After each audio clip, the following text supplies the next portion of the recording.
那么这个大家看到啊，我现在是用的是这个手机的这个拍摄功能，这个是个安卓机。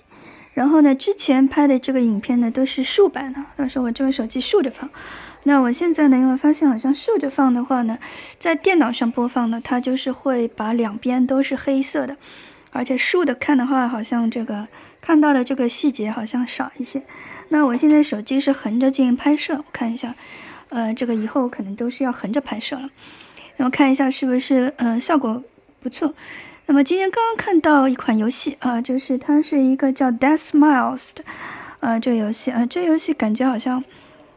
挺萌的啊，就是它这个画面是挺萌，给大家看一下。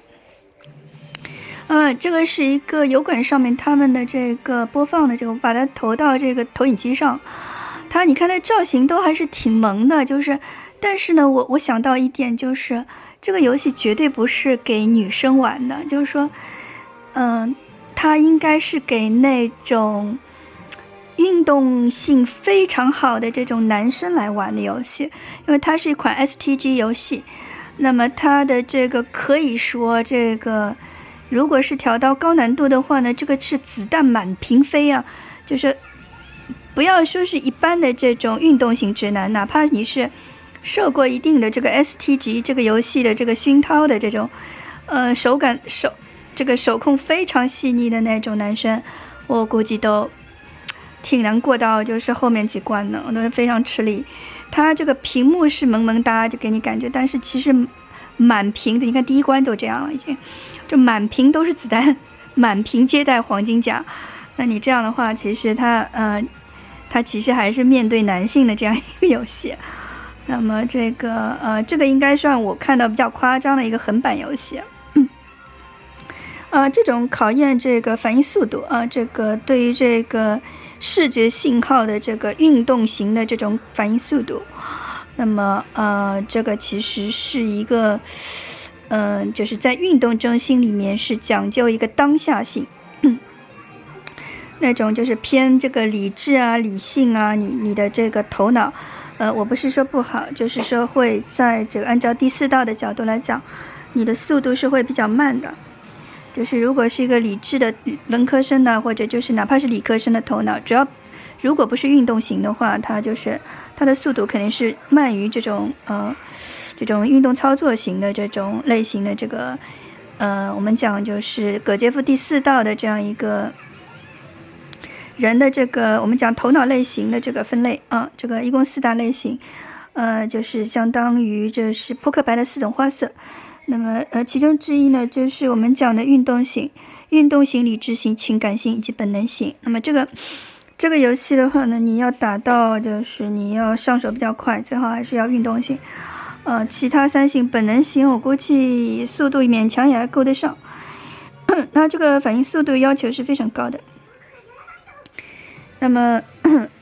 么它有一种反差萌，就是说它讲一讲它的这个人物刻画，还有这个都是比较女性化、比较可爱、萌萌哒。但事实上，这个来操作的飞行员基本上都是清一色男性。我不说女性可以，就完全不可能，但我觉得会非常累。那个你没有这个精神力去维持这么高度的集中力和这个反应速度。那么讲到第4道的这个心理学，它的话呢，就是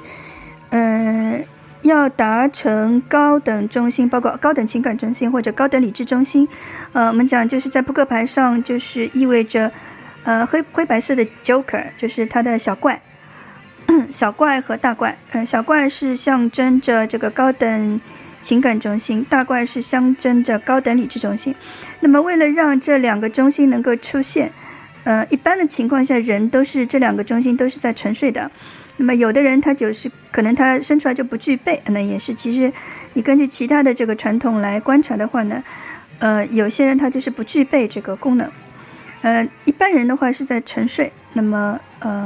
有这个功能，但是他是沉睡的。那么要怎么唤醒呢？就是要在这个4大低等中心，就是本能、情感和这个运动理智的这个4大基本的低等中心里面呢，唤醒这个国王的力量。那么就是要达到至少2个国王的力量，它才可能唤醒这个高等情感与高等理智。那么至少是两个国王才能唤醒那个高等的这个情感或者高等理智啊。这个到底是情感还是理智？这个还是有一些方面还是没有讲清楚。那么但是你要非常习惯于这个使高等情感或者高等理智降临下来。那么一般的宗教上的这种做法的话呢，是唤醒一个高等情感。那么比方说非常广大的一种慈爱心，是吧？慈悲心，它这个真正的慈悲心，它不是外边给你表演的那种慈悲心，就是你有一个真正的慈悲心那么然后呢，就是你还要思维这个佛法的这个法义那么你就是既有一个高等情感，又有一个高等理智那么这两个你结合起来的话呢，可能就是从佛法来讲，可能你是进入某一种禅定或者是进入一种内观智但是从第四道角度来讲呢，他把这个东西解释为这个现象进入一种高等状态，这种状态把它解释为一个高等情感或者高等理智这个现象是可能是共通的，就是也不是说共通吧，就是说那个现象可能是跨宗教的超越宗教的，就是你这个宗教有，他那个宗教可能也有，但是解释的方法是不一样的。那么就是很多人他觉得这个解释方法其实不重要但是我要说其实还是挺重要的。那么你如果是按照佛法来进行解释的话呢，它有一些还有后面这个除了这个高等情感高等理智这种比较粗略的划分，它还有非常细节的这种划分。那么所以哲学的这个倾向性哲学的这个抉择，哲学立场的一个抉择或者佛教徒身份的这样一个坚持，那么其实是在哲学的取向上面是有影响的，是有变化的，是有这个不一样的这样一个进展和结局的。那么虽然就是是同一个现象，比方说你通过一个祈祷长时间的禁食祈祷或者是长时间的祈祷，那么是不是有可能进入这个基督教式的这个圣光的这种照耀呢，光照你，对吧？那么是有可能的。但是这个东西在这个佛教里的这个定义和解释是不一样的。那么你如果是仅仅是按照基督教的那个方式来进行定义的话呢，你后面的这个光景你就看不到了。因为佛教对这些这个境界的这个描述它的这个哲学取向，它是会引申到你后面还有其他更深的光景你还没看到呢，他会告诉你你后面还有好多东西没看到。所以其实如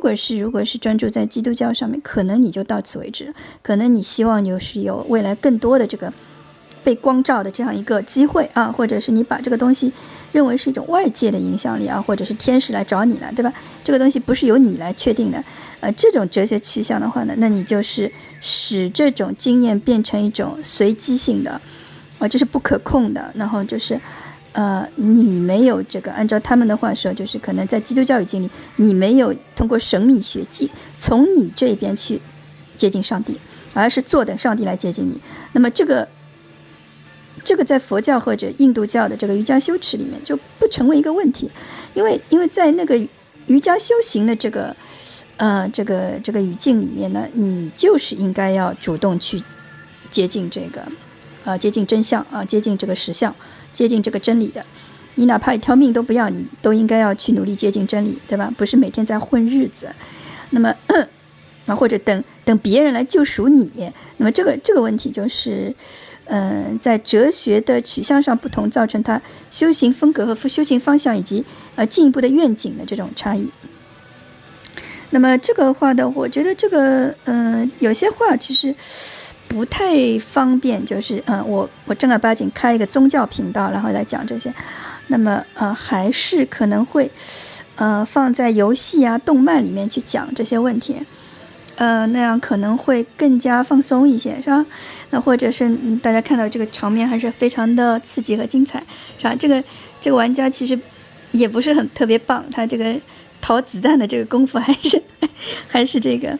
这里涉及到一个个人英雄主义的问题，对吧？这个那你一个人就可以怎么样，就可以把整个对方一个邪恶的系统给他打倒，这个几乎是不可能的。你没有一个系统，你是打不过对方是有系统有建制的这样一个情况。好吧，先这样。那这个录一段吧。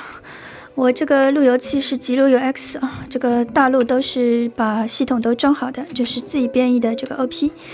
然后呢，运到澳洲的时候呢，可能是箱子里面这个天线没装好，它这个就把这个东西给扯断了。扯断以后呢，这个里面的这个套筒也给它导出来了。那没办法，这个抽空的时候把这个东西，把这个白色的线重新焊一下，焊完以后呢，就是再把这个套筒给它套回去。系统的话呢，已经是烧好的，那么也是支持这个 USB 3.0 的接口，然后呢是可以直接插这个2.5G 的这个有线网卡，来进行这个高速通讯的。但是呢，问题是它这个现在有点故障，那么就系统肯定是不刷了，硬件上面能修就修修看吧。好，先这样。